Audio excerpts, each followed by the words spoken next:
하나님의 말씀은 우리 구약 성경 다니엘서 9장 우리 27절 말씀. 다니엘서 9장 27절 우리 한 말씀 함께 우리 읽겠습니다. 이것은 하나님의 말씀입니다. 그가 장차 많은 사람들과 더불어 한 이레 동안의 언약을 굳게 맺고 그가 그 일의 절반의 제사와 예물을 금지할 것이며 또 포악하여 가증한 것이 날개를 의지하여 설 것이며 또 이미 정한 종말까지 진노가 황폐하게 하는 자에게 쏟아지리라 하였느니라 하니라. 아멘. 요한계시록에 대해서 제가 이제 9년 전부터 역사적 전천년을 제가 이제 깨닫고 그때부터 이제 요한계시록을 지금까지 가르치고 있습니다. 물론 뭐 9년 동안 계속 한 건 아니고요. 몇 년 동안 3, 4년, 4, 5년 하다가 또 다른 내용도 하다가 또 이제 요한계시록도 하고 그랬는데 지금 여기 도표를 한번 다시 한번 봐보세요. 우리 교회에서 정말 김 권사님도 눈만 감으면 이게 다 그릴 수 있다라고 할 정도로 제가 이것을 가르쳤잖아요. 그런데 여러분 한번 잘 생각해 봅시다. 요한계시록 같이 어려운 책을 첫째 일은 두주민이고 한 일회가 시작될 때 나타나는 사건이고 그 다음에 한 일에 나타날 때 10가지 사건이 동시다발적으로 일어난다. 자, 이렇게 말을 하면 그냥 아멘 할 사람이 얼마나 될 것 같아요? 아멘 할 사람 사실 거의 없어요. 물론 성도 입장에서 목회자를 신뢰하면 목사님이 저렇게 가르치니까 당 맞겠지 하고 대부분 그렇게 해서 이제 이렇게 아멘 하는 경우는 있겠지만 이거 하나하나 따지고 보면 한일회가 뭐고 7년이 뭐고 왜 전 3년 반 후 3년 반이 나눠지고 왜 6장부터 19장까지는 순서대로 일어나지 않고 사건이 왜 이렇게 뒤죽박죽 도치가 됩니까? 이렇게 물어본다면 이게 난감한 거예요.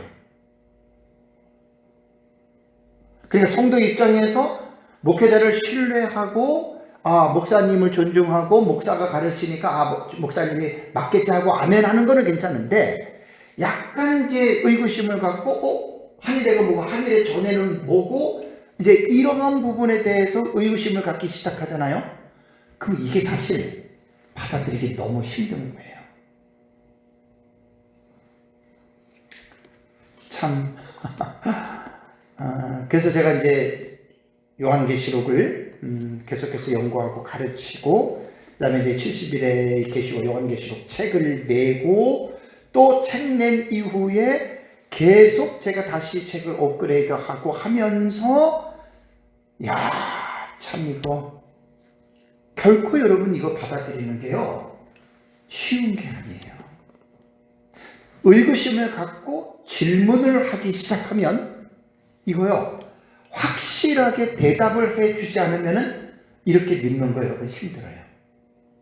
이거 제가 계속 말씀을 드렸지만 한 일에 7년 동안에 6장부터 19장 약 44가지 사건이 나오는 이게 이제 역사적 전천년 종말론의 신학을 따르는 사람들 가운데 특별히 미래주의 해석을 따르는 사람들이 이렇게 해석을 하거든요. 그럼 미래주의 해석이라고 다 7년으로 하느냐? 아니에요. 그러니까 미래주의 그러면 역사주의에서 말하는 것처럼 사건을 말하는 것처럼 요한 당시부터 예수님의 재림 때까지 쭉이니까 그러니까 어차피 요한 입장에서 볼 때는 10년 전에 일어날 것도 미래고 100년 뒤에 일어날 것도 미래고 1000년 뒤에 일어날 것도 미래예요. 그래서 미래주의라고 말을 할 때에는 역사주의에서 말하는 것처럼 그것도 미래주의에 해당이 되고 그런데 뭘 하나 분명하게 우리가 이해를 해야 되냐면 미래주의라고 말할 때 우리가 지금 말하는 것처럼 예수님 재림 직전에 한 일의 7년. 이것도 미래주의거든요. 그러니까 똑같은 미래주의 입장이라고 해도 우리가 지금 보는 예수님 재림 직전 한 일의 7년 그러면 역사주의 입장에서 보는 것하고는 전혀 달라요. 그죠? 우리는 예수님 재림 직전으로 쭉 밀어가지고 계시록을 다 보잖아요. 그래서 이제 학자들의 책을 보면 이렇게 한 일의 7년의 해석을 세대주의자들의 해석이라고 학자들은 다 이야기합니다. 무천년이나 전천년에서나. 그러니까 이 전천년이 미래주의의 해석이 이게 프레임이 사실 넓은 거예요. 그러니까 이렇게 딱 예수님 재림 직전 한 일의 7년이라고 하는 것은 무천년 신학자나 전천년 신학자들이 뭐라고 이야기를 하냐면 철저한 미래주의라고 이렇게 일반에 있는 사람들을 이렇게 부릅니다.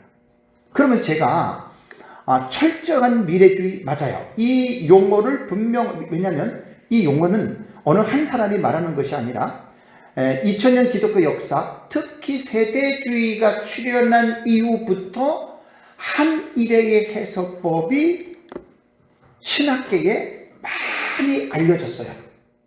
지금까지 한 일회를 7년으로 요한계시록을 해석하는 해석법은 거의 요한계시록을 연구하는 학자들에 의하면 저것은 세대주의 해석법이야 라고 그렇게 일반적으로들 알고 있습니다. 자, 여기에서 이제 제가 계속 연구를 하면서 물론 그 말은 틀린 말은 아니에요. 세대주의가 출현하고 나서 지금까지 세대주의 해석법은 한일의 해석법을 정확하게 거의 예수님 재림 7년으로 딱 보거든요. 그러면 이제 여기에서 이제 제가 뭘 지금 말씀을 제가 드리려고 하냐면 한 일회에 대한 7년의 해석을 하는 것이 과연 그 해석법이 세대주의의 해석법이라고 말하는 것이 옳은가? 여기에 제가 질문을 던지는 거예요. 왜? 그렇게 말하는 사람들에게 제가 질문을 던지는 거예요.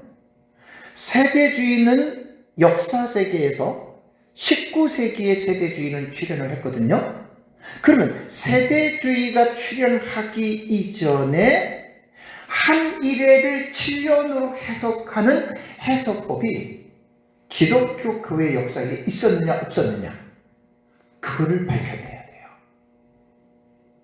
그런데 수도 없이 여러분들에게 말씀을 드렸고 이미 제 책에도 나오고 이 한 일회의 해석법은 이미 초대 교부 이레네우스와 그의 제자 히폴리투스에 의해서 그 문서가 지금 남아 있어요. 그러니까 주후 2세기 3세기예요. 그러니까 160, 170년에서 200년 그 사이에 이레네우스와 히폴리투스라고 하는 교부들의 해석을 어떻게 했냐면 다니엘서 9장에 지금 읽었잖아요. 70일에 요 71회의 계시를 한 일회를 미래로 보는 거예요. 이거 지금 2세기 3세기라고 그랬어요.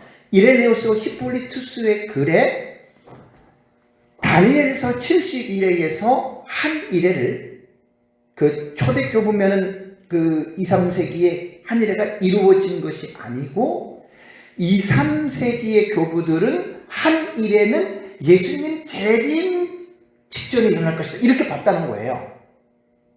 그리고 다니엘서에 나타난 한 일회 70일에서 후 3년 반에 해당이 되는 부분에서 하나님의 왕이 와서 백성이 와서 성소를 무너뜨리고 이런 부분들 있잖아요. 그죠? 성을 멸망시키고 요 내용들을 이미 이레네우스와 히폴리투스가 요한계시록과 연결을 시켜가지고 해석을 했던 시조예요. 시조. 그러고 나서 이제 역사적 전천년이 알렉산드리아에 있는 클레멘트와 오리겐에 의해서 알레고리 해석법이 등장했다 그랬죠. 그러니까 성경은 문자로만 보지 말고 문자 이면에 있는 의미를 봐야 된다. 그래서 이 해석법은 클레멘트와 오리겐이 문자적 해석을 거부한 것은 아니에요. 다 거부한, 이만희처럼 다 알레고리를 해석한 것은 아니에요. 그런데 그들이 상당수가 성경에는 문자적 해석보다는 문자 이면에 있는 그 해석, 그러니까 의미를 알아내는, 그래서 이제 그것이 알레고리 해석이라고 하는데, 뭐 우의적 해석, 그 다음에 우화적 해석, 혹은 풍유적인 해석, 이렇게 지금 성경 해석학에서는 그를 부르고 있습니다. 그렇다면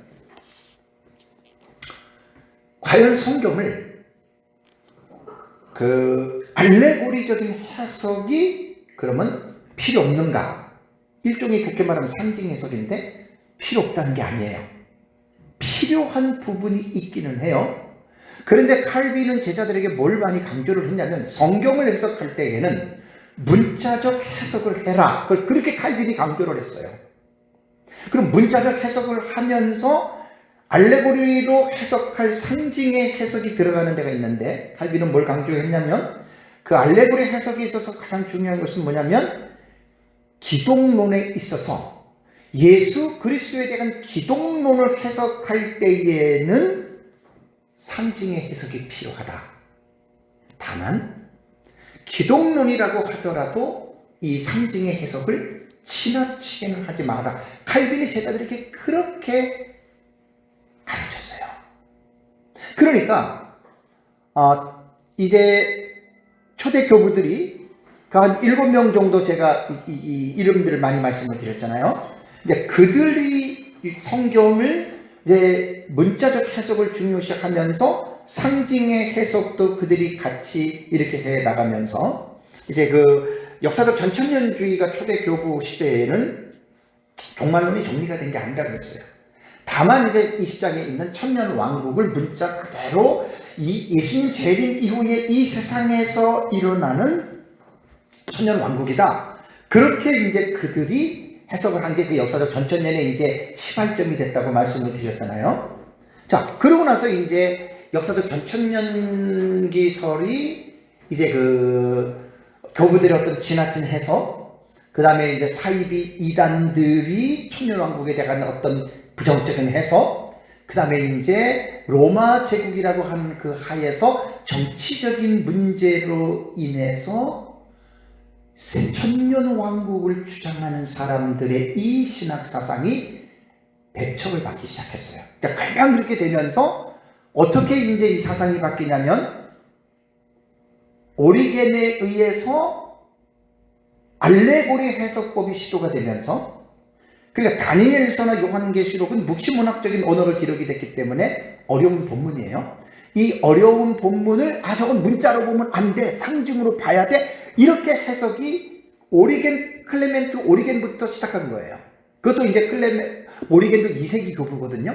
그러면서 이제 그 해석법이 4세기로 넘어가면 티코니우스라고 하는 학자가 있어요.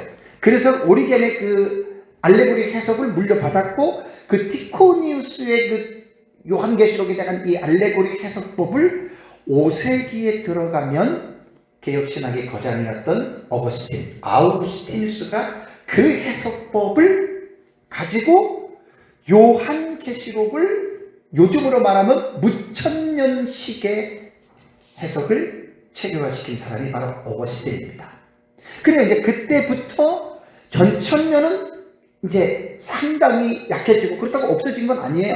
뭐 소수의 그쪽에 이제 도아시아 계통이라던가 또 알렉산드리아라던가, 그런데 이제 교부들이 이렇게 소수로서는 이렇게 이제 전천년을 유지해 가긴 했지만, 그래도 이제 어거스틴이라고 하는 이 대학자가 무천년의 종말론을 상징적인 해석을 한 거예요. 이게 이제 시초가 돼가지고 이제 그렇게 된 겁니다. 그러다가 이제 이것이 쭉 내려와서 종교개혁 때까지 거의 종말론은 어거스틴의 종말론, 무천년의 시초가 된 거예요. 그렇게 이제 내려왔던 거죠.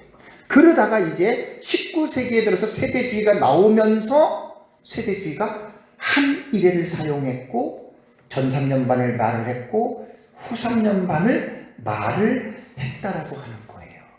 자, 여기서 많은 사람들이 지금 착각을 하고 있는 게, 자 보세요. 한 일회는 세대주의자들이 만든 용어가 아니에요. 그리고 한 일회가, 답답합니다 저는. 자, 한 일회가 7년이에요. 세대주의가 만든 게 아니에요. 그냥 한 일회가 반으로 나눠지죠, 그죠? 해치라고 하는 히브리어 단어가 나와 있는데 봐봐요. 반으로 나눠져요. 반으로 나눠지니까 전반부와 어떻게 해요? 후반부가 되는 거죠, 그죠? 그럼 전반부는 7년의 전반부니까 어떻게 돼요?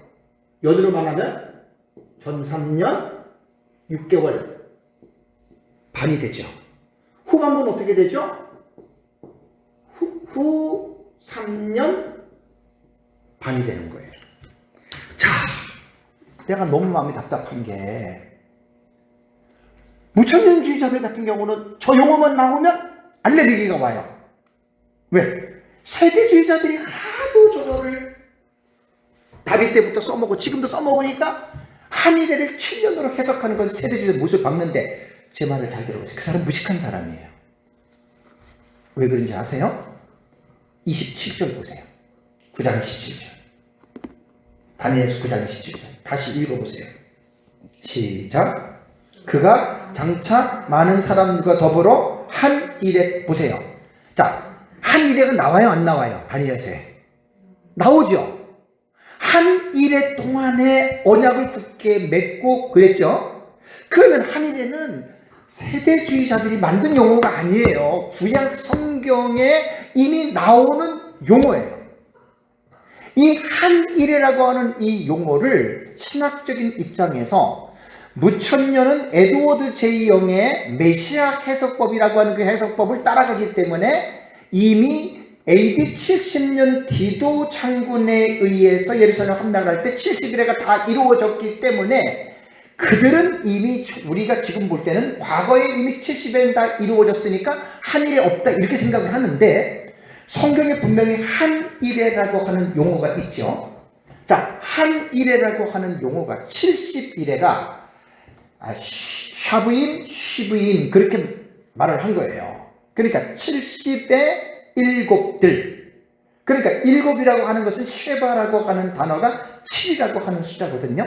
7일, 한 주간 이렇게 되는 거예요. 그러니까 쉬부임 그러면 70이고 샤부임 그러면 7이에요. 그러니까 70의 주간들 이렇게 직역하면 그렇게 되는 거예요. 샤부임, 쉬부임이 70의 주간들. 그래서 70이 7번이니까 77에 49 해가지고 491이 되는데, 거의 대부분의 학자들이 하루를 1년으로 해석하는 법을 사용해서 490년이라고 71회를 말을 하는 겁니다. 그러니까 무천년의 해석은 이미 71회가 AD 70년에 다 이루어진 것으로 보기 때문에 그들은 한 일회를 지금 이 미래적으로 해석을 안 하니까 그들은 안 쓰는 것뿐이고, 역사적 전천년주의는 거의 다 100%로 보시면 돼요. 한 일회를 우리는 써요.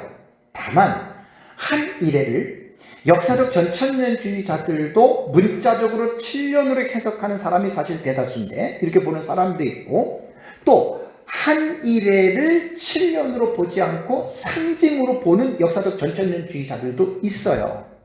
그래서 제가 연구를 하면서 역사적 전천년이 제일 공부하기 힘들어요. 너무나 다양하기 때문에, 해석법이 너무나 다양하기 때문에 어떤 사람의 해석을 우리가 따라가야 될지 이거 정말로 헷갈리고 혼동이 됩니다. 그래서 역사적 전천년은 제대로 배우려고 그러면 정말 힘들어요. 이단과 사이비들부터 시작해가지고 시한부 종말론자들까지도 다 미래적인 해석을 사용을 하기 때문에 성경적인 분명한 신학적인 배경이 없이는 역사적 전천년 공부하기 정말 힘듭니다. 그래서 한 일에는 세대주의자들하고는 상관이 없어요. 이거를 정말 강조해야 돼요. 그러니까 이 무천년주의자들, 신학자들도 그렇고 내가 얼마나 많은 사람을 아는지 몰라. 난 그분들 볼 때 너무 답답해. 분명히 9장 11절에 그가 장차 많은 사람들과 더불어 한 이레 동안의 언약을 굳게 맺고, 한 이레가 나오죠. 그 다음에 보세요. 굳게 맺고 그 다음에 뭐예요? 그가 그 이레에 뭐라고요? 절반에라는 말이 있죠. 그죠? 이 절반이라고 하는 말이 히브리어로 해치예요. 정확하게 중간입니다. 미들입니다. 미들. 정확하게 중간이에요. 그러면 한 일에 7년을 반으로 딱 나누면 전반부와 후반부가 되는데 7년을 반으로 딱 나누면 3년 6개월이잖아요. 그죠? 그러니까 전 3년 반, 후 3년 반 말을 하는 거예요. 우리 성경적으로. 다시 말씀드릴게요. 무천년주의자들은 여기서 알레르기 반응이 나와요. 제가 묻겠습니다. 누가 잘못된 거예요? 아니, 전 3년 반, 후 3년 반 저 용어가 알레르기를 일으키는 단어인가요? 세대주의자들이 그렇게 썼다고 해서 저 용어가 잘못된 건가요? 아니죠. 무천년에서 권성수 교수님이라고 있어요. 총신대 교수를 했었어요. 총신대. 지금 부산의 동산 동신교회에 목회를 하시는데, 그분에 보면은, 그분이 무천년주의자인데, 무천년주의자는 AD 70년에 71회가 다 이루어졌다고 보는데, 그분 것 제가 요번에 쓰는 책에 낼 거예요. 그분은 똑같은 무천년주의자들도 어떻게 보냐면 참 신기해요. 예수님의 공생애를 전 3년 반 그대로 용어 씁니다. 이분 도표가 저한테 있어요. 그 다음에 예수님의 그 부활 이후에 있죠. 부활 이후에서 재림 때까지를 후 3년 반으로 봐요. 자, 무천년은 상징이라고 그랬죠. 문자가 아니에요. 그러니까 예수님 공생의 한 3년 6개월 정도를 전 3년 반으로 보고 후 3년 반을 예수님 부활부터 재림 때까지 보니 밸런스가 맞아요, 안 맞아요? 원래 상징은요, 땡기는 대로 줄이는 대로 달라져요. 이 권성수 교수님 똑같은 무천년인데 이렇게 본다니까요, 지금. 우리는 정확하게 7년에서 3년만 3년만 보잖아요.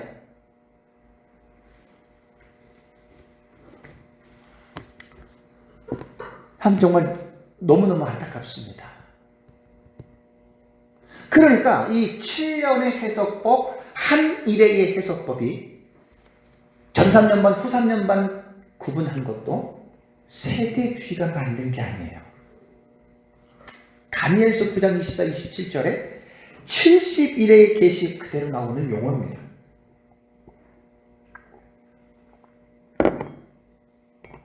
그래서 제가 이거 정말 오늘 연구를 하면서 너무너무 안타까워요.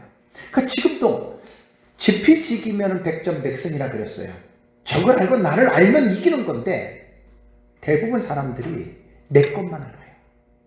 내 것만 알고 남의 것은 우습게 여기고 무시해버려요. 이게요, 전천년, 무천년 똑같아요. 그래서 싸움질하는 거예요, 신학자들도. 근데 제가 연구를 하다 보니까 이거 싸울 일이 아니에요. 신학적 입장과 해석학적인 입장이 다를 뿐이에요. 그러면 자기 것만 옳아요? 그럼 내 해석만 맞고 나와 다른 해석은 틀린 거예요? 그렇게 말하는 사람이 독선적입니다.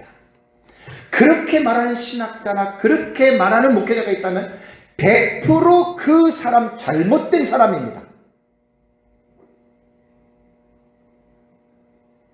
그래서 제가 요한계시록 독법을 20시간 설교했잖아요. 그 내용이 보통 내용이, 그거를 조금만이라도 이해를 하면 제 말에 100% 공감합니다. 전천년이라고 다 똑같지 않고 무천년이라고 다 똑같지 않고 세대주의라고 다 똑같지 않다 그랬죠. 그러니까 이 성경을 우리가 해석할 때 이렇게 성경에 대한 깊은 이해와 기본적인 지식이 없이 그냥 자기 생각만 가지고 내 생각만 옳고 나와 다른 사람은 틀리다라는 이렇게 딱 인식을 갖게 되니까 대화가 이루어지지 않고 또 이러한 틀린 문제로 인해서 서로가 성경을 해석하는 부분에 있어서 그것 때문에 싸우게 되고 등을 돌리게 된다는 거예요.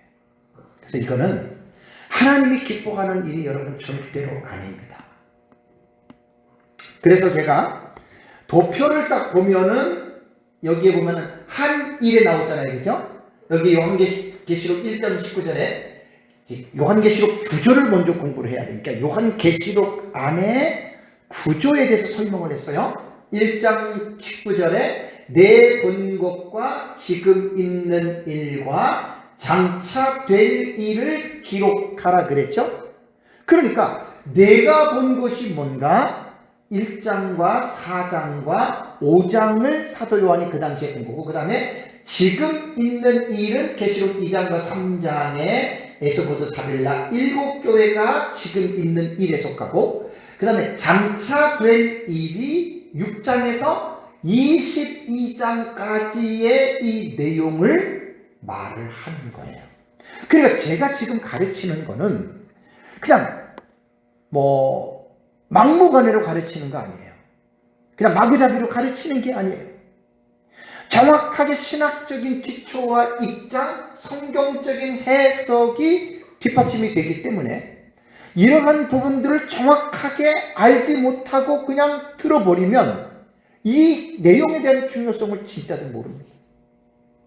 나는 이게 너무 가슴 아픈 거예요. 그래서 장차될 일이 6장부터 22장인데 6장부터 19장까지가 한 일에 7년 안에 이루어지는 해석이다라고 딱 도표에 묘사해놨어요. 약 44가지 사건이 나와요.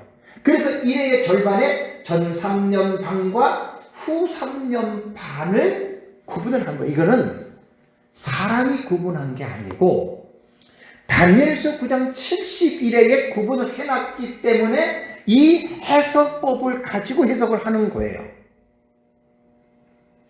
그래서 많은 사람들이 저거 세대주의가 만든 거예요. 그 사람은 진짜 무식한 사람입니다. 근데 무천년 신학자들도 그런 사람들이 많아요. 세계적인 신학자들도 무천년 주석이 있어요. 그건 정말 그분이 아무리 위대한 훌륭한 신학자라 하더라도 그분이 조금 모자란 거예요. 이건 지금 제가 지금 하는 말은 너무너무 지금 중요한 말이에요. 너무너무 중요한 말이에요. 제 책에는 이 부분들을 의도적으로 한 3군데 정도를 강조를 했는데 그 근거가 그냥 목소리 큰 사람이 이기고 내가 생각해보니까 그런 게 아니에요. 성경에 있고 초대 교부들이 이레네스 포르스가 그렇게 해석을 했고 그들의 자료들이 지금 있다는 거예요. 그러니까 세대주의가 19세기에 출현하면서 한 일의 해석법을 썼다라고 하는 것은 다비가 초대 교부들이 해석했던 자료가 있거든요. 그걸 보고 종말론을 연구할 때 그 틀을 가지고 왔다고 보는 게 100% 맞는 거예요. 자, 그러면 이레네우스와 히폴리투스가 그렇게 해석을 했다고 해서 한 일회를 두 부분으로 나눠서 전산력 후산연반을 얘기하느냐? 아니지요. 이레네우스와 히폴리투스가 말을 안 해도 사도 요한이 그런 말을 안 했어도 어떻게 해요? 구약성경 다니엘서 9장에는 70일에 이미 이 용어가 70일에 안에 있다는 거예요. 그래서 이제 요한계시록을 해석할 때에는 신학적인 입장, 신학적인 틀이 중요합니다. 이걸 분명하게 세워놔야 돼요. 그래서 제가 우리 요한계시록을 해석할 때에는 신학적 기초가 70일이라고 그렇게 강조를 해서 왜 제가 이 요한계시록 주의 책에다가 약 10분의 1 정도가 되는 100페이지 정도를 왜 제가 70일을 넣겠어요? 그냥 넣은 거 아니에요. 책을 두껍게 하려고 그래서 넣은 거 아니에요. 반드시 제가 배운 요한계시록은 70일회가 없으면 요한계시록을 해석하는 체계가 없어져요. 그럼 이게 민 목사님이 그러면 이거를 발견했느냐? 아니죠. 교부들, 역사적 전천년주의자들이 이렇게 해석들을 해왔어요. 그런데 이제 세대주의자들이 나비에 의해서 세대주의가 이제 세워지면서 세대주의자들이 이제 이 해석법을 가지고 나름대로 했다는 얘기예요. 자, 그렇다면 세대주의가 말하는 한 이래와 우리가 말하는 이 한 이래가 똑같이 예수님 재림 직전 한 이래로 보는데 이 한 이래를 해석하는 요한계시록을 들어가면 내용이 세대주의와 같을까요? 다를까요? 많이 달라요. 많이 달라요. 자, 지금 이 도표를 보면 이게 본경과 사경의 상호 구조라고 말을 했어요. 병행적이에요. 그죠? 근데 세대주의는 6장부터 19장까지를 어떻게 해석하는 줄 아세요? 순서적으로 가요. 7인 요만큼 그려놓고 그 다음에 중간에서 넘어가면서 7 나팔 해놓고 그 다음이 7 대접 이렇게 순서적으로 세대주의는 그렇게 해석들을 해요. 그러니까 우리가 똑같은 한일의 7년의 해석을 써도 그 내용을 자세히 들어가 보면 세대주의자들이 7년 해석하고 우리가 보는 7년 해석 내용은 너무 달라요. 그러니까 최소한 학자들은 세대주의 해석법과 제가 배운 미목사님 배운 이 해석법을 유심히 봐야 돼요. 그러니까 제 책을 읽어보면 똑같은 한일의 전산연반 후산연반을 얘기한다고 세대주의가 같으면 전혀 달라요. 많이 달라요. 그러니까 이제 이런 것들을 학자들이 봐주질 않는 거예요. 그래서 남을 비판하려면 제대로 비판을 해야 되고 제대로 비판을 하고 그것을 분명하게 신학적 입장에서 성경적 해석 입장에서 분명하게 문제가 있을 때는 제시를 할 수 있어야 돼요. 나는 그런 면에서는 뭐 세계적인 어떤 석학이 교만한 거 아니에요? 난 자신 있어요. 뭐 그레고리 빌이 온다고 해도 나는 자신 있어요. 종말론에 대해서는. 어느 누가 와도. 그러니까 요한계시록은요. 전천년이고 부천년이고 세대주의고 내 것만 옳다라는 말을 절대로 못하게 됐습니다. 절대로 못해요. 근데 내 것만 옳다라고 말하는 그 사람은 100% 문제가 있는 사람이다. 그렇게 생각하시면 됩니다. 그렇다면 이제 문제가 뭐냐? 이번 주 제가 이제 적그리스도 한 일회의 평화 조약을 맺는 걸 오전에 했거든요. 그러면서 첫 번째 뭐였냐면 한 일회가 시작이 딱 될 때 몇 가지 사건이 일어난다고 그랬어요. 대체적으로. 자, 여기 도표 10가지예요. 자, 그러면 한번 생각해 보세요. 달리기를 할 때 10명의 주자가 1, 2, 3, 4, 5, 6, 7, 8, 90번이 딱 섰어요. 그래서 이제 심판이 레디 하고 총을 빵 쏘면 어떻게 돼요? 10명이 동시에 딱 스타트하죠. 그죠? 한 일회가 시작이 될 때는 제가 연구한 거는 최소한 10가지 이상의 사건이 동시에 시작이 되는 거예요. 그런데 이 사건이 하나가 그냥 그대로 이거고 이렇게 되는 게 아니에요. 그렇게 생각하면 큰 오산이에요. 그러니까 둘째인에서 그 붉은 말 나오죠. 그 다음에 둘째와 여섯째 나팔 유로된 전쟁이 같은 계시가 반복된 거라 그랬어요. 이러한 계시들은 역사적에서 그냥 사건으로 뻥 나타나요.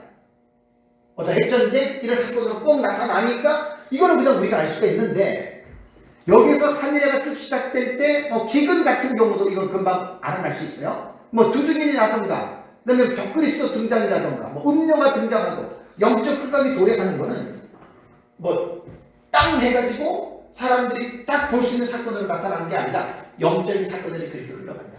자, 그렇다면 이것도 이 도표를 만들어 놓고 설명을 하니까 그렇지 만약에 이 도표를 안 만들어 놨다? 설명하기가 힘들어요. 그리고 보통 사람들의 생각에는 그냥 차서적이라 그러죠. 순서대로 1다음에 2, 2다음에 3, 3다음에 4, 4다음에 5 이렇게 알고 있어요. 그 다음에 10, 10다음에 11. 근데 성경을 읽을 때 자, 제가 이런 얘기를 했습니다. 자, 창세기부터 말라기까지 구약이 39권이 있어요. 이 성경이 연대기적으로 성경이 기록된 것 같아요. 전혀 아니에요. 전혀 아니에요. 그러면 이런 거를 사람들이 생각을 하면서 다니엘서를 보면 1, 2, 3장 해가지고 12장까지 있죠. 다니엘서 한번 자 보세요. 다니엘서 1장을 이제 보세요. 참 제가 이거는 옛날에 제가 연구하기 전에 저도 이런 거 생각을 못했어요. 그냥 1장 다음에 2장, 2장 다음에 3장, 3장 다음에 4장, 4장이 사건이 일어나고 5장이 일어나고 6장이 일어나고 이렇게 생각을 했는데 그게 참 무식한 거죠. 자, 1장에 보십시오. 다니엘서 1장을 보면은 쭉 1장의 내용이 보면 무슨 내용인 줄 아세요? 예루살렘이 1차로 바벨론에게 포로를 당할 때 그때 왕자들하고 왕궁의 귀족들 몇 명이 잡혀갔다 그랬죠. 이게 몇 년이에요? 605년이에요. 느부갓네살의 1자 왕이 되고 2장 1절 보세요. 2장 1절. 자, 1장은 605년이에요. 그 다음에 느부갓네살이 다스린 지 몇 년? 2년이 되던 해. 그럼 2년을 빼면은 BC는 높은 수준 낮은 떨어져요. 603년이 되죠. 그죠? 그러면 1장과 2장은 순서적으로 맞아요. 그죠?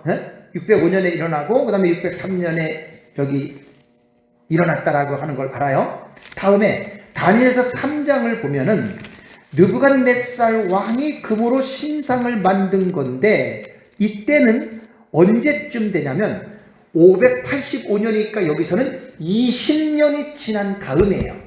3장은 20년이 지난 다음이에요. 그래서 지금 1, 2, 3장은 순서적으로 맞아요. 다음에 4장을 가보세요. 4장을 가보면 느부갓네살 왕이 천하에 거주하는 쭉 하면서 또 느부갓네살이 이제 다니엘이 말을 해가지고 얘기를 하는데 4장은 15년 뒤에 또 일어나는 사건이에요. 그래서 이때가 570년이 되거든요. 다음에 5장을 가볼까요? 5장을 가면 누가 나오죠? 벨사살 왕이 나오고 쭉 뒤에 가면은 메대 사람 그날 밤 30절 가보세요. 그날 밤에 갈대아 왕 벨사살이 죽임을 당하였고 메대 사람 다리오가 나라를 얻었다 그랬죠. 그죠? 벨사살 마지막 왕이에요. 그럼 이때가 언제인 줄 아세요?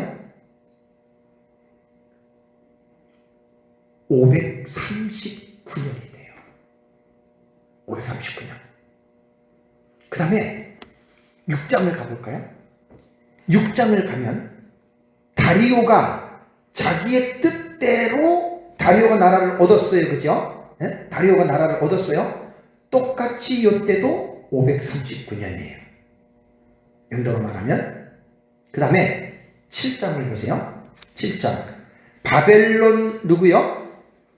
벨사살 왕 어떻게 해요? 원년에 그랬죠. 그죠? 요 벨사살 왕은 바벨론 마지막 왕인데 원년이라고 하는 말은 뭐냐면 왕이 되던 해를 말하죠. 그죠? 그러면 보세요. 5장에서 벨사살이 죽었어요. 근데 7장을 오면은 벨사살 원년이니까 7장은 5장 앞으로 당연히 가야 되겠죠. 그죠?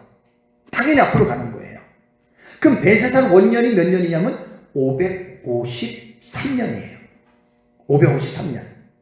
그럼 벨사살 왕이 언제 죽었느냐? 539년이에요. 그럼 어떻게 돼요?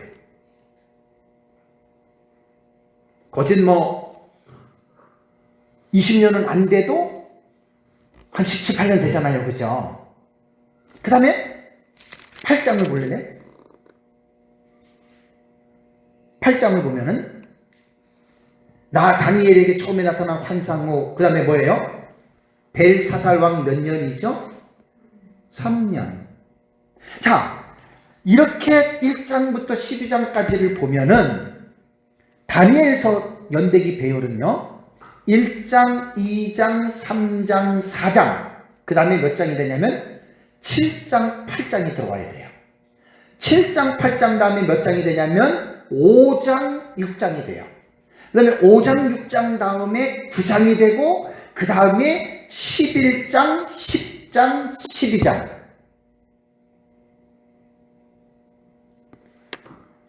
이렇게 이야기를 하면은요, 뭐, 목사님들 뭐 공부하시는 분들은 다 알겠지만, 많은 목사님들이 몰라요, 이거. 성도들은 말할 것도 없어요. 그냥 4장 다음에 5장이 일어나고 5장 다음에 6장이 일어나는 것을 알고 있거든요. 그런 게 아니에요. 뒤죽박죽 됐죠.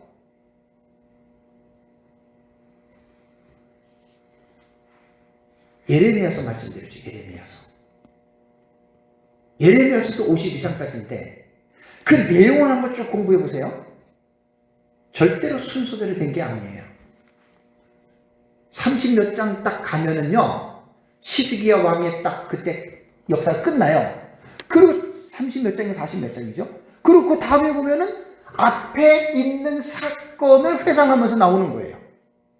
그러니까 성경을 이렇게 깊이 있게 성경신학적으로 공부를 안 한 사람들은, 보통 성도들은 그냥 1장 다음에 2장, 3장 다음에 4장, 10장 다음에 11장, 15장 다음에 16장 이렇게 사건이 일어나는 줄 알거든요. 그게 아니라고요.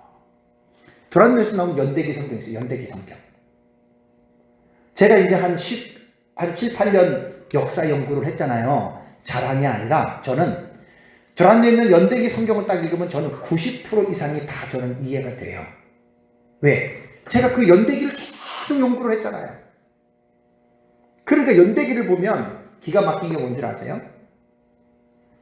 말 그대로 창세기부터 말라기까지 책 중심으로 쓴 게 아니라 연대기로. 그래가지고 이사야서에 있는 내용이 뭐 다른 성경에 있는 열왕기사 이런 걸로 이렇게 연결해가지고 연대적으로 딱 해놨어요. 제가 이거를 10년 정도 연구를 하다 보니까 연대기 성경을 딱 보니까 나는 90%가 다 이해가 된다니까. 자, 왜 제가 이러한 기초적인 설명을 하는 줄 아세요? 이것 때문에 그래요. 제가 도표를 이렇게 종합적으로 정리를 안 했으면 이런 고민도 할 필요도 없고 이런 말도 안 해요. 매 목사님 한 거를 연구를 딱 하니까 이 하나의 종합 정리가 된 거예요.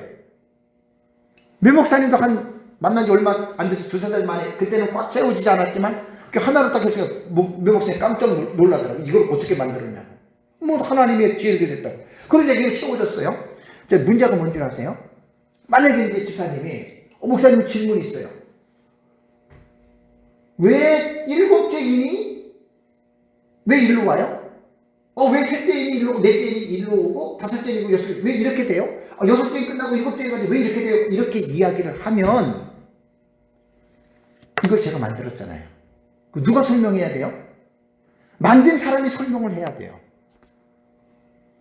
만든 사람이 설명을 해야 되기 때문에 제가 이거를 만들어 놓고 너무 기뻤는데 이제 문제가 생긴 거예요. 설명을 해야 되잖아요. 설명을. 근데 매 목사님도 종합적인 전체적인 이런 부분들을 자세하게 설명들을 안 하시네요. 왜? 전체적인 종합적으로 안 만드시게. 그래서 제가 이걸 만들어 놓고 그때부터 제가 이제 기도하면서 이 부분에 대해서 설명을 하기 시작한 거예요. 분명히 이건데, 민 목사님이 연구하기 이건데, 나는 처음에 깜짝 놀랐다니까요. 왜 왔다 갔다 이게 한두 가지도 아니잖아요, 그죠? 아니 그거는 그렇다고 쳐요. 어떻게 한 일회가 시작될 때 10가지 사건이 동시에 일어날 수 있을까요? 이거 설명하는 게 제일 힘들어요. 그리고 이거 이해하는 거 제일 어려워요. 여러분들은 저를 신뢰해서 가르치는 대로 했기 때문에 이게 이해가 돼도 서른 번에 제가 말씀드린 대로 의구심을 갖기 시작하면 이거 못 믿어요. 말이 안 되는 것처럼 들려요. 그래서 제가 이번 주 오전에 설교할 때 뭐라고 얘기했냐면 도표를 종합적으로 정리를 한다는 것은 뭘 의미하냐면 이 안에 있는 내용과 사건을 다 깨달은 사람만 종합을 정리할 수 있는 거예요. 이건 맞는 말이에요. 그러니까 하나의 이 사건들을 모르고 전체적으로 종합을 만들 수 있을까? 그럼 불가능해요. 그럼 말이 안 되는 거예요. 그래서 제가 1장부터 22장까지의 민 목사님한테 그 공부하고 배우면서 연구하면서 이 부분이 정확하게 인식이 됐고 이 부분이 이해가 됐기 때문에 종합적인 도표를 만들어 놓고 자신있게 한 일회가 시작이 될 때 약 10가지 사건의 이상이 동시다발적으로 일어나는 것입니다. 이렇게 자신있게 말하는 거예요. 그럼 손 들고 왜 둘째 일이 첫째 나팔이 뭐 셋째 나팔 넷째 나팔 왜 이렇게 됩니까? 그러면 이제 그것이 제 요한계시록 주의 책에 보면 다 주의가 되어 있는 거예요. 사실 요한계시록이요 정말 배우기 힘들어요.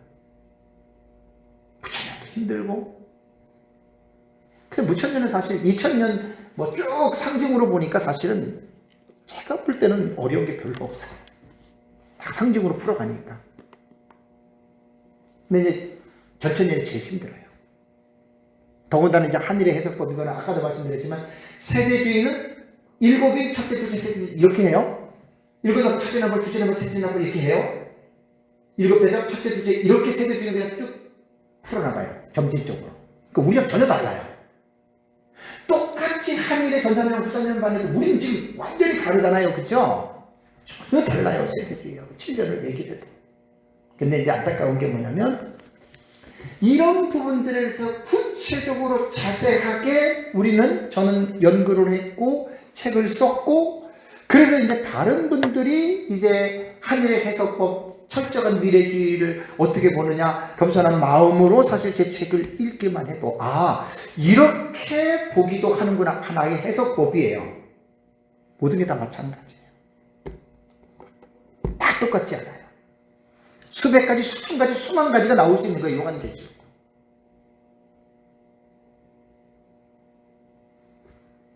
그래서 이제 제가 민 목사님한테 배운 이 내용에 대해서 역사적 천천년주의가 너무나 넓고 너무나 다양하고 이단 사입이 정말로 할 것 없이 전부 다 미래주의 흉내를 내니까 거기에서 제가 나름대로 민 목사님한테 배운 이것을 시교관을 종합 정리를 해서 그리고 이제 이 해석법이 신학적으로나 성경적으로나 문제가 있으면 안 되잖아요. 문제가 있으면. 그래서 이제 성경을 해석할 때는 뭐 누가 뭐 그랬다더라 라던가 뭐 내가 뭐 기도하다가 뭐 무슨 음성을 들었다는 둥 뭐 내 생각에는 이러한 자의적이고 주관적인 생각이 들어가면 우리는 그 해석법을 인정하면 안 돼요. 그 위험할 수 있으니까. 그래서 이제 제 책에는 제가 부족하지만 주경신학적으로 역사신학적으로 조직신학적으로 제 나름대로 최선을 다해서 성경을 주의를 해놓은 거예요. 물론 세계적인 주경학자들에 의하면 정말 제 거는 비교가 안 될 정도로 정말 깊지 않아요. 그건 저도 인정하고. 근데 한 사람의 목사 입장에서는 제 나름대로 최선을 다했어요. 물론 이게 이제 다가 아니죠. 제가 책을 이제 출간할 때 조금 더 한 2달 정도만 시간이 좀 더 됐으면 제가 봐도 지금 부족한 것들이 많아요. 첫 번째 책에는 오탈자도 많아요. 그건 이제 지금 교정을 다 해놨어요. 그래서 이제 한 120권 정도 있는 거 책이 100권 정도만이라도 나가면 다시 이제 우리 대한해설가 성서연구원의 이름으로 찍는데 오탈자는 다 거의 다 봤어요. 교정은 다 봤어요. 그리고 나중에 이제 제가 조금 더 이제 시간적으로나 모든 면에 여유가 되면 반드시 이 책은 개정 증복해서 이 책을 낼 겁니다. 그리고 이제 제가 마지막 꿈은 이제 요한계시록을 아예 원문 주해로 계시록 1장부터 22장까지를 완전히 원문을 다 써가지고 그게 제가 마지막 제 꿈이에요. 그래서 요한계시록만큼은 내가 원어로 내가 딱 들어가서 이미 이제 내용의 의미들을 다 잡아놨기 때문에 이제 원문으로 들어가가지고 아예 마지막으로 그렇게 생각합니다. 그래서 지금 이제 제일 중요한 게 뭐냐, 바로 이거예요. 왜 한일회가 시작이 될 때 10가지의 사건이 동시다발적으로 일어나느냐, 이거를 지금 어떻게 이해를 시켜야 되냔 말이에요. 그 성경은 이해의 대상이 아니라 그랬잖아요, 그죠? 믿음의 대상이잖아요. 그래서 제가 강조하는 거는 뭐 민목사님이 이랬다 그게 아니에요. 그 큰일 나는 거예요. 첫째인의 주중인 계시록 6장 1절에서 2절의 이 내용의 해석을 한번 봐보세요. 해석을. 그러면 첫째인의 이 오후 예배에 이번 주 설교를 한 건데, 여러분 두 중인 하도 많이 들어서 알잖아요. 두 중인이 1260일 사역을 하죠, 그죠?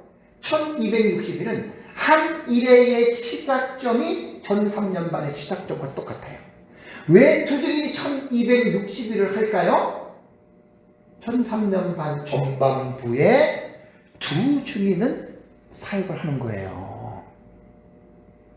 그 다음에 지금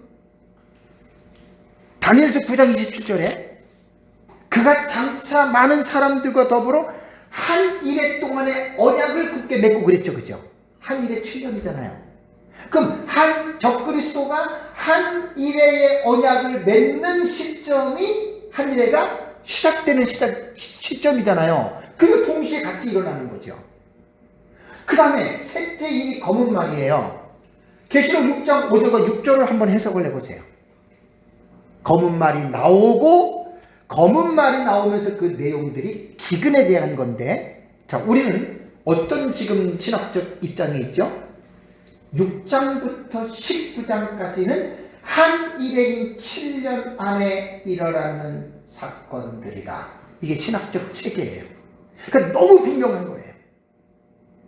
그러니까 이 신학적 체계와 입장에서 이 사건들을 충돌이 없이 일목요연하게 조화스럽게, 이거 어려워요. 이거 쉽게 되는 게 아니에요. 그래서 이제 셋째인 검은 말도 어떻게 되느냐? 한일회가 시작될 때 이게 이제 기근이 쫙 시작이 되는 거예요. 다음에 넷째인 청황색 말이 있죠? 적그리스도예요.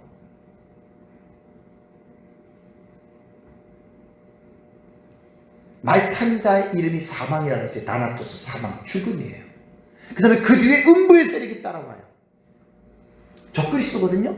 그럼 적그리스도가 언제 시작해요? 한일의 평화조약을 맺으면서 이 넷째인은 청황색 말, 이게 적그리스도. 그러니까 내용을 하나하나 보면은 한일의 시작점이라고 할 수밖에 없어요. 그 다음에 일곱째 인은 뭐예요? 한일의 반신같이 고용하고 일곱째 인은 내용이 없지요. 다음에 일어날 7시리즈의 7나팔의 모습이 보였죠? 그러면 7째 인은 6째 인 다음에 일어나는 사건이 아니에요. 왜? 내용을 보니까 7천 나팔에 대한 계시가 7째 인. 그러니까 7째 인과 7번째 대접은 내용이 없어요. 그리고 다음에 일어날 사건들의 아웃라인, 윤곽을 보여주는 거예요. 이게 7번째인 7번째 나팔이 가지고 있는 특징이거든요. 그래서 이제 7나팔을 딱 보니까 첫째 나팔, 피 섞인 우박과 불이 땅이 3분의 1을 해요. 둘째 나팔은 불 붙는 큰 산 같은 것이 바다의 3분의 1의 피해를 줘요. 셋째 나팔은 쓴쑥에 큰 별이 떨어져 강과물의 3분의 1을 쓰게 해요. 넷째 나팔은 해와 달과 별 3분의 1 타격받아 어두워져요. 그래서 7나팔, 첫째, 둘째, 셋째, 넷째 나팔의 해석이 왜 어렵냐면, 이거 민목사님보다 상징으로 했어요. 상징으로. 무천년에 해석하는 상징의 법을 첫째, 둘째, 셋째, 넷째 나팔을 가지고 온 거예요. 그럼 이것도 이유가 있어요. 여기 보면 땅 3분의 1, 그 다음에 바다의 3분의 1, 강 3분의 1, 해와 달 3분의 1이 타격을 받는다. 이걸 막 전적으로 해석하고 그렇게 되면, 자, 한일에 7년이면 7년. 둘째와 6을 하느냐면 세계이고 3분의 1이 죽어요. 그럼 이거를 처음에 넣던가 중간에 넣으면, 이거 첫째, 둘째, 셋째, 넷째 나팔을 문자적으로 해석하잖아요. 엄청난 이게 지구에 타격을 주는 계시거든요. 그래서 이제 이것을 알레고리, 영적인 해석을 한 거예요. 그래서 첫째 나팔은 적그리스도 등장. 그러니까 적그리스도가 넷째 인의 적그리스도가 나와요. 그죠? 그러니까 이 말은 뭐냐면 넷째 인과 첫째 나팔은 똑같은 내용이지만 그 똑같은 내용을 묘사하는 방법이 달라요. 적그리스도를 인에서는 넷째인 총왕생말로, 나팔에서는 첫째 나팔로 이렇게 묘사했다는 거예요. 근데 내용을 보면 똑같은 적그리스도예요. 둘째 나팔은 일곱 번째 제국 세계 재패. 이것은 일곱 번째 제국의 여덟 번째 왕으로 오는 적그리스도. 다 이게 연결된 거예요. 셋째 나팔은 뭐냐면 음녀 등장이에요. 음녀는 지금도 있어요. 그러니까 이제 이 음녀가 결국은 타락한 종교 세력이거든요. 하늘나라가 시작될 때 이제 거의 세계 종교의 모든 것들을 컨트롤합니다. 근데 WCC를 잘 보세요. 천주교를 잘 보세요. 70% 80% 이미 드러나 있어요. 다음에 이제 넷째 나팔이 그 해와 달의 3분의 1은 이것은 이제 영적 하다. 교회도 세상도 점점 어두워지고 점점 악해지는 이런 상황이 지금 넷째 나팔 돌아오는 거고, 다음에 이제 계시록 13장 11절 18절에 땅에서 올라오는 짐승 있잖아요. 여기 거짓 선지자예요. 거짓 선지자. 이 거짓 선지자도 하늘에가 시작이 될 때 적그리스도와 음녀와 거짓 선지자가 사탄의 삼총자잖아요. 삼총사. 이들에 의해서 어떻게 해요? 하늘에가 시작이 되는 거예요. 그러니까 보세요. 제 말을 하나하나 들어보면 제가 그냥 마구잡이로 말하는 게 아니에요. 우리는 70일의 계시에서 한 일회의 계시가 어떻게 해요? 한 일회가 시작되는 시점이 있어요. 그게 6장부터 19장에 나타나는 44가지 사건들을 쭉 하나하나의 사건을 깊이 있게 해석을 하다 보니까 이게 한 일회가 시작이 될 때 약 10가지 사건이 동시에 이 사건이 지금 진행이 되는 거예요. 그냥 아무런 생각 없이 그냥 이렇게 말하면 아멘 아멘 그 받아들이면 제일 좋죠. 그렇게만 받아들인다면 문제가 없죠. 근데 사람들이 성경을 해석할 때 그렇게들 안 해요. 제가 지금 이렇게 말하는 거는, 결론적으로 말하는 거는 엄청난 시간을 들여서 제가 연구를 한 거예요.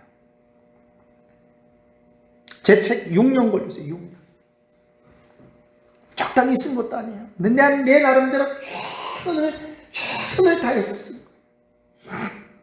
안타까운 것은 사람들이 어떤 사실을 알 때에 무조건 나와 다르면 왜 저 사람은 나와 다르지? 왜 다르지에 대해서 그것을 조금 더 유심하게 세심하게 그것을 살펴보려고 하는 사람들이 거의 없다는 사실이에요. 신학자들, 목회자들. 정말 세계적인 어떤 학자적인 소양을 갖고 진정한 학자들은 무조건 자기가 다르다고 잘못했다고 말 안 합니다. 진정한 학자들은 올바르지 못한 그런 학자들이, 학자의 소양도 갖추지 못한 사람들이 자기와 다른 사람들을 틀렸다고 정죄하는 이런 사람들도 꽤 많아요.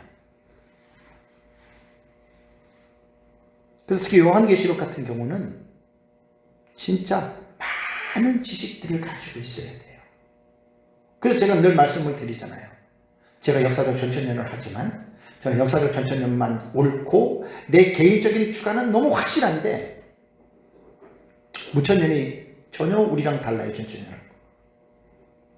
그렇다고 틀리다고 말하면 안 돼요. 그래서 저도 무천년의 해석법을 많이 알고 있잖아요. 이런 거를 잘 여러분들이 기억을 하셔야 됩니다. 그래서 첫째인, 둘째인, 셋째인, 넷째인, 다섯째인, 여섯째인, 이게 이제 한일의 중요한 그 위치에 흩어져 있잖아요. 왜 여기다가 집어넣은 줄 아세요? 요 내용을 연구하다 보니까 요 시점이 요때 나타나는 거예요. 너무 정확해요, 이거는. 여섯 번째 인을 보세요. 그 지구 멸망 계시거든요. 한 해 끝나자마자 지구가 멸망하는 거예요. 그게 일곱 번째 대접하고 지구 멸망하는 거예요. 그 다음에 기도의 향로를 쏟는 거. 계시록 8장 3절과 5절. 이것도 지구 멸망이고, 진nom의 큰 포도주들 심판, 이것도 지구 멸망이에요. 그 다음에 계시록 18장 1절과 24절 지구 멸망이에요. 그 지구 멸망의 계시만 몇 개예요? 6개인 하나, 둘, 셋, 넷, 5번의 계시가 나오는 거예요. 왜 이런 결론이 나오느냐? 제가 아까 말씀드렸잖아요. 1장부터 20장까지를 다 추리를 한 거예요. 다 추리를 해놓은 거예요. 그러니까 다 나름대로 연구가 됐으니까 종합적으로 도표가 그래서 만들어진 거예요. 뭐 하나 몇 개라도 빼놓으면 여기 빠지는데, 제가 이거를 만드는데 한 30번에서 한 35번 정도 교정을 했거든요. 이거 진짜 한 최소한 이거 한 못 줘도 한 50만 원 정도 이상은 줘야 돼요. 그 디자인비하고 약 30분 넘게 했어요. 화도 못하겠어요. 근데 5만 원밖에 안 받았어요. 그러니까 실장님이 지금도 저를 보면 이제 이해는 하겠지만, 이거 뭐 가서 뭐 무슨 색깔로 해달라, 글자는 뭘로 해달라, 30몇 번을 봤어요. 그래서 제가 1장부터 22장까지를 여기 보면은 빠진 데가 하나도 없어요. 1장부터 22장까지가 이 안에 다 들어가 있어요. 얼마나 많이 교정을 받겠습니까? 저는 이제 늘 안타까움이 그렇습니다. 아쉬움이 그렇습니다. 내 것만 옳기 때문에 내 거를 배워라, 이게 아니고, 요한계시록은 천의 얼굴을 가지고 있기 때문에 어느 누가 보더라도 다르게 볼 수밖에 없는 구조가 있어요. 묵시문학적인 장르로 볼 때도 그렇고, 해석학적인 구조로 들어가면 문자냐 상징이냐, 사건으로 볼 때 과거주의냐 역사주의냐 미래주의냐 상징주의냐 아니면 종합주의냐, 이게 뭐 말로 이게 표현이 안 될 정도로 프레임이 넓어요. 단락으로 볼 때 점진적이냐 전진하는 반복법이냐, 그 다음에 키아진 구조냐, 공경과 사건, 이것만 있는 게 아니라 더 많아요. 그리고 계시록 1장부터 22장까지를 신학적으로, 주경신학적으로 원어를 통해 가지고 다, 저도 주경신학이 약해가지고 원어를 전부 다 못 들어가요. 그러니까 이게 지금 성경 해석이 결코 그렇게 쉽지 않다는 걸 제가 말씀을 드리는 거예요.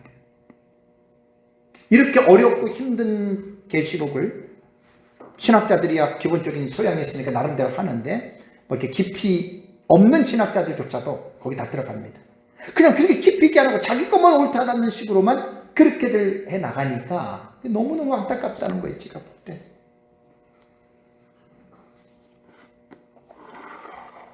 그래서 요한계시록은 여러 가지 해석이 나올 수밖에 없는 구조를 가지고 있고, 그래서 많은 여러 가지의 지식을 가지고 있는 그 사람이 요한계시록을 가장 잘 이해하고 있는 사람이에요.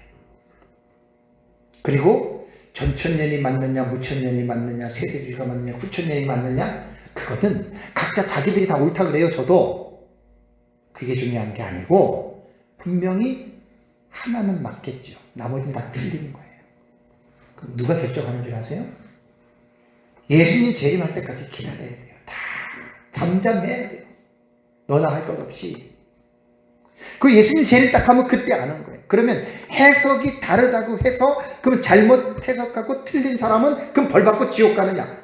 전혀 그런 일 없어요. 지옥 가는 거는 예수 안 믿어서 지옥 가는 거지, 성경을 해석하는 차원에서 다른 것에 대해서는 예수님 그것 때문에 지옥 보내지 않아요.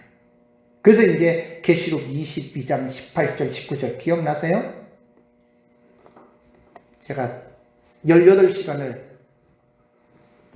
텍스트를 계시록 22장 18절 19절 가지고 했잖아요. 이 작은 두루마리 예언의 말씀에서 제하여 버리면, 더하여 버리면, 이거를 잘못들 오해해가지고 무기로 쓴다 그랬죠? 그런 목회자들 많아요. 계시의 본질을 가감할 때는 그 말씀대로 심판을 받지만, 계시를 해석하는 데 있어서 다른 것은 다르다고 해서 예수님이 저주를 내리고 천국 못 들어가게 하면 누가 성경을 해석합니까? 그런 뜻은 아니라는 거예요. 말씀을 맺겠습니다. 제가 그냥 이런 거 이렇게 막 만들어 놓고 깊이 있게 연구 안 하고는 이건 이거고 이건 이거고 이건 이거고 이건 이거고 여기 이렇게 된다. 그러면 저도 걱정할 필요가 없어요. 그냥 믿든지 말든지 이건 이거고 이건 이거고 이건 여기 이렇게 됩니다. 그러면 걱정할 게 없어요. 근데 듣는 사람들이 모두가 다 아멘하는 게 아니잖아요. 궁금하잖아요. 그럼 질문도 할 거 아니에요. 그럼 물어볼 거 아니에요. 그럼 질문하고 물어본다고 해서 말하지 마세요. 그러면 그 말이 안 되죠. 질문에 대답은 해줘야 되잖아요. 그래서 집사님도 궁금한 거 있으면 물어보세요. 제가 만들었기 때문에 나는 자신 있게 좀 대답을 해주는 거예요. 이해가 안 되면 이해가 될 수 있도록. 그래서 일단은 제 책이 바로 그런 내용이에요. 어쨌든 요한계시록에 대해서 마지막 때에 일어나는 장차 될 일의 계시록을 우리는 해석하고, 그러니까 제가 그냥 마구잡이로 말하는 게 아니에요. 정확하게 제가 연구한 이 부분에 대해서는 정확하게 신학적 기초와 성경적 기초가 너무 튼튼하게 나는 뒷받침하고 있다. 그게 이제 제 책이 증명하는 거예요. 무천년이든 전천년이든 그냥 무조건 카다라 해서 배운 것들은 성경적 해석과 신학적 해석이 뒷받침이 되지 않는 건 위험해요. 전천년도 마찬가지고 무천년도 마찬가지.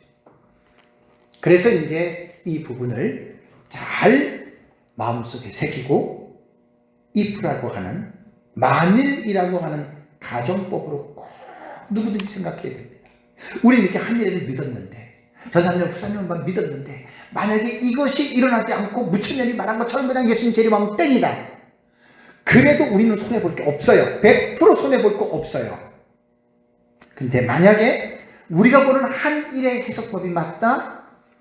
무천년으로 배운 사람들은 천국 지옥하고는 상관없어요.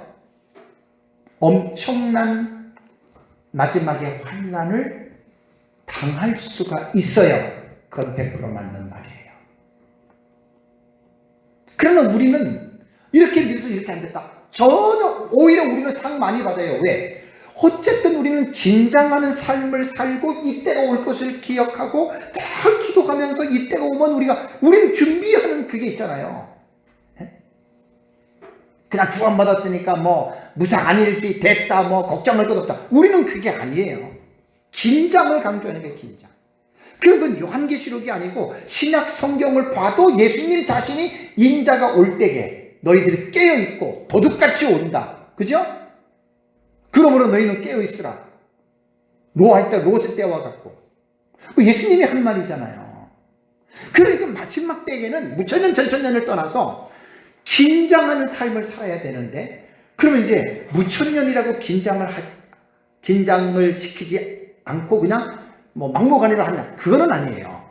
그런데 요한계시록이라고 하는 본문을 가지고 설교를 하다 보면 무천년의 해석에서는 긴장을 가질 필요가 없어요. 가질 수가 없어요. 왜? 다 과거에 일어나는 거고 교회에서 이렇게 되는 거고 그냥 그런 식으로 말하거든요. 근데 역사적 전천년은 보세요. 왜 정확한 시나리오가 딱딱딱딱 있잖아요. 이때 되고 이렇게 되고 이렇게 되기 때문에 어떻게 우리는 준비하자.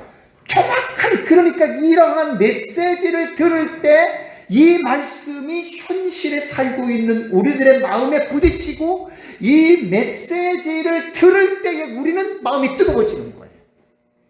그냥 이건 미래에 일어날 사건도 아니고 이미 다 이루어진 사건이고 그냥 단순히 이거를 어떤 적용적인 차원에서 얘기하잖아요. 여러분, 그거요 별로 감동 안 일어나요.